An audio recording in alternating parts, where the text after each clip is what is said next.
The alarm goes off. It reads 7:15 a.m. Struggling to get out from under the covers, Jack manages to hit the alarm button with a sigh of relief. He knows he has a big day ahead of him. His father, Robert Stone, owned a construction company and is now retired. He made so much money from his career that he has been able to realize the dream of owning his very own land. If he could have, he would have bought an entire state, but he needed to be more reasonable. He now owns a big space called Stone Territory, a remote, jungle-like place in South America, and he wants Jack to move there with him and start a new life. But that's not all. Both Jack and his dad possess unique powers. His dad wants not only to have his own territory, but also to create a place where he can teach and help other unique individuals use their powers for good. Still sleepy, Jack turns to his alarm clock. It reads 7:32 a.m.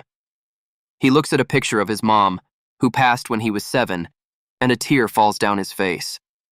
The photo captured her gentle smile surrounded by the flowers she loved so much, and in that moment, the weight of missing her pressed heavier on his chest than the warm blankets ever could.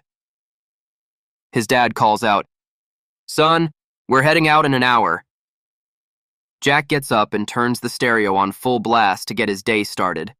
With little left in the room from packing the other day, he has an air mattress, an alarm clock, a set of clothes, shoes, and items for his personal hygiene.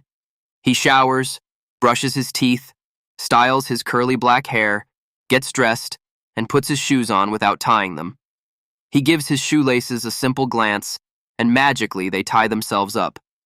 Feeling satisfied, he says to himself, "I still got it." The small victory brought a fleeting spark of confidence, reminding him that even on a day filled with so much change, some things remained under his control.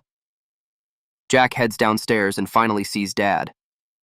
While Dad is making breakfast, he is on the phone with important people. Jack can smell the breakfast sausages smoking, the bacon and eggs sizzling, and the banana nut waffles rising. The savory aromas wrapped around him like a comforting embrace, mixing with the nervous energy buzzing in his stomach about the unknown jungle waiting ahead. "Are you ready for the move, son? There's not too much to load up since we're not taking much. Everything is brand new out there," Dad says as he hangs up the phone. "Yeah, I'm ready. Can't wait to see how it looks. And how long will the ride take exactly?" "It shouldn't take longer than 4 hours with PJ." PJ is a nickname Dad gave his truck. They finish breakfast, grab their things, and before they head out the front door, they take one last look at their house. Without noticing one another's tears coming down, they both manage to keep it together, regain composure, and head out to the car. The familiar creak of the front door closing behind them echoed like a final goodbye to the only home Jack had ever known. So many memories in that house. All I could see was Mom, Jack says. "Your mom is looking down on both of us, son. She lives in our hearts, and that's where she'll continue to live," Dad replies. Jack puts on his headphones, begins to take a nap in the car, and starts to dream. In the dream, he opens his eyes and wonders why it is so dark. He looks around, yelling, "Hello, hello! Anybody there?" Out of nowhere, a very dark, cloudy figure slowly approaches him, inch by inch.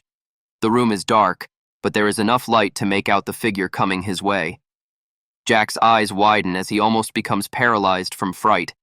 He tries to glance at the figure to see if he can control its movement like he did with his shoelaces earlier, but it doesn't work.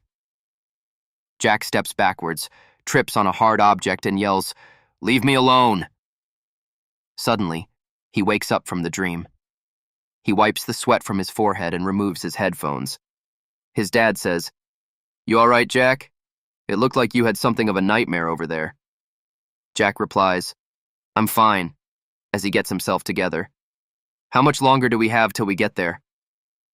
"We're actually close, about 10 minutes away." Jack notices the scenery has changed. As his father continues driving, Jack sees very large trees and a beautiful jungle with animals of all kinds everywhere. Trees like Brazil nut, ficus, canito, banyan, and sandalwood surrounded the area. Beautiful animals like toucans, parrots, spider monkeys, jaguars, golden lion tamarins, and many other animals living in the beautiful atmosphere. They pass a river that is beside a unique, unusual-looking tree that had a beautiful glow. It looked like it held power inside.